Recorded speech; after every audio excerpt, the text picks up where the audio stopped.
From an organisational perspective, it's terrific if we can say, here's 0, here's 65, this is the spectrum of someone's life. So we then say, how can we plan to help someone to continue in the milestones of their life? The respite is so essential it doesn't matter. I think that it probably saves an awful lot of nervous breakdowns, marriage breakdowns, everything else. Somebody put me in touch with Eastern Respite and it was like an angel had touched me on the shoulder. It was fabulous, changed our lives.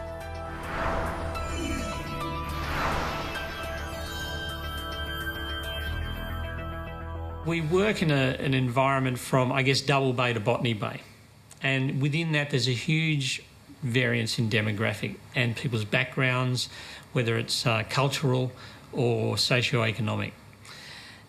Our challenge is to try and reach as many people as possible and meet the need that we know is not being met. Eastern Respite provides respite service to children, teenagers and adults with high to medium-low support needs. The types of services include individual respite, which takes place either in the person's home or in the community, and that is with a support worker or volunteer. We also have weekend group activities and out-of-school care programs, and they're provided in centre or community-based group situations with a team of support staff and volunteers.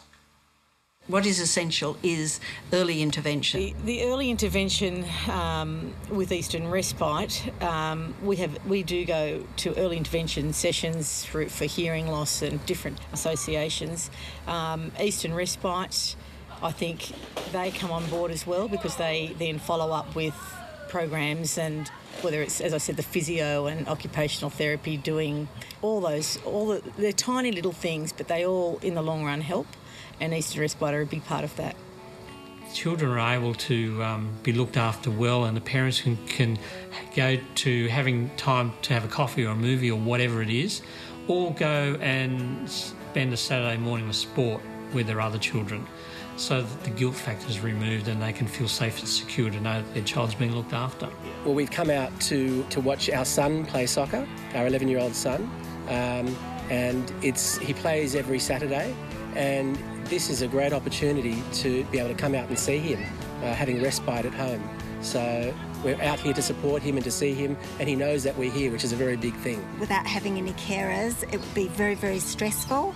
Our lives would be different. We wouldn't be as relaxed. I would be 24/7, and I'd be very tired. I can't, as I said, they're like aunties.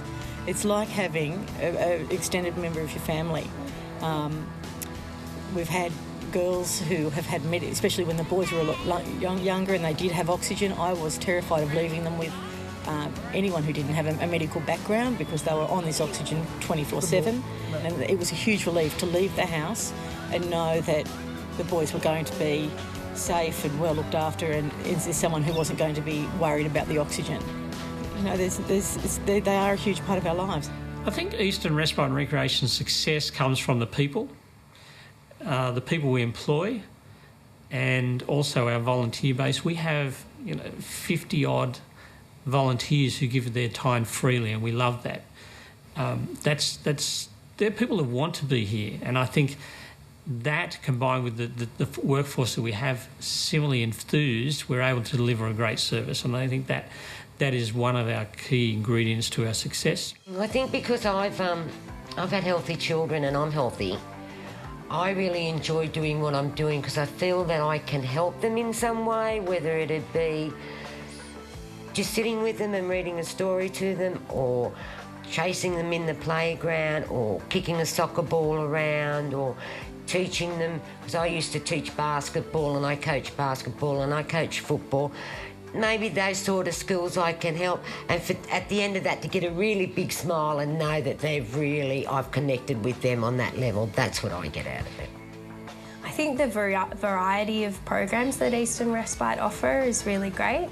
How they come about organising the activities, how they really try to get as much feedback from the children or the adults themselves about what they want to do on their weekends or what activities they like to do, and they really try to concentrate on goals they want them to achieve. So we might do things like this group today, With the animal farm, I know they really love animals, and it can be very interactive. We've asked the animal farm to come and show the animals to the children who probably aren't as capable due to a wheelchair or something, so it can be very tactile. So I think for the parents to be able to know that they're giving their children into a program where they're mixing with other children, they've got time to go off and have a bit of my time. One of the terrific things about Eastern Respite and Recreation is that we're really keen on seeking partnerships within the community. We see it as integral to enhancing people's lives and providing opportunities. In the past year, we've seen a new relationship emerge with Emmanuel School, for example. That's particularly exciting. The Eastern Respite program is often mentioned at assemblies, and I know that the excitement about being involved is overwhelming. The holiday program recently had involvement from the school on a number of levels.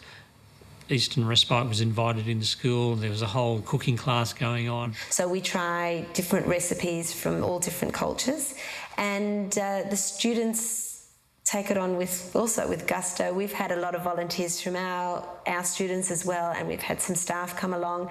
And the students from Eastern Respite are excited and joyful, and I think they really enjoy the fact that it's something a little bit different. I know we've had a couple of cooking disasters where things haven't quite turned out edible, but most of the time, with supervision, the food turns out pretty good, and the kids are always asking for seconds.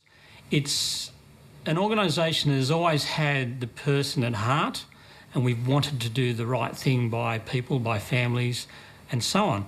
We operate 2-day program centres, one at Rosebery and one at Bunurong Point. Rosebery is for people with medium to high support needs. There are activities going on there for community participation, life choices and active ageing. And the way we do that is centre-based activities where we focus on development of skills and social outcomes, and that might involve cooking or arts, just interaction with people, and also individual community options, going to the pool, out bowling, just being out in the sunshine. At Bunurong Point, we cater to people with low to medium support needs. It allows us to extend what we do at the Rosebery Centre. Things like cooking, computer training, art, and a brand new sensory room really allow us to stretch people and get them involved into new and exciting things together. We also reach out in the community from there. We visit the gymnasium. We do a paper run. The guys go out on Wednesdays, rain, hail or shine, and they really enjoy in doing that together. And finally, we've got a transition to work program. And the really important part about that is getting people ready to find work. We give them job-seeking skills, computer training, they go to TAFE, and most importantly, they get work experience, which ultimately will lead them to getting a job. It's basically understanding that everyone who comes to the centre is an individual and has different interests and desires and skill abilities, and really focusing on what their passions and interests are and nurturing that and helping them achieve their goals.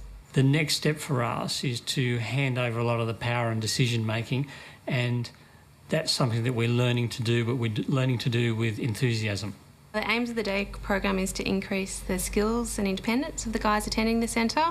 So whether that's their day-to-day living skills, access to the community or vocational skills. Simon's attended the centre for a number of years now. He loves music and radio and TV, and that's a long-term goal for him. I'm interested in radio and television, so that's sort of my interests. So those two are my passions. I've just been around music all my life, and I've got a couple of nicknames for what people call me.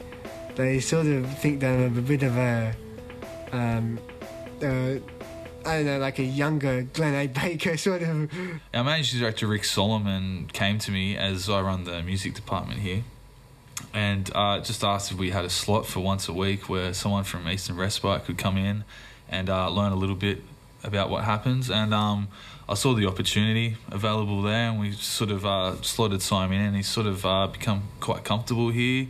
He's actually got a strong wealth of musical knowledge himself, so he's in some cases been telling me things I didn't know about certain elements of Australian music especially.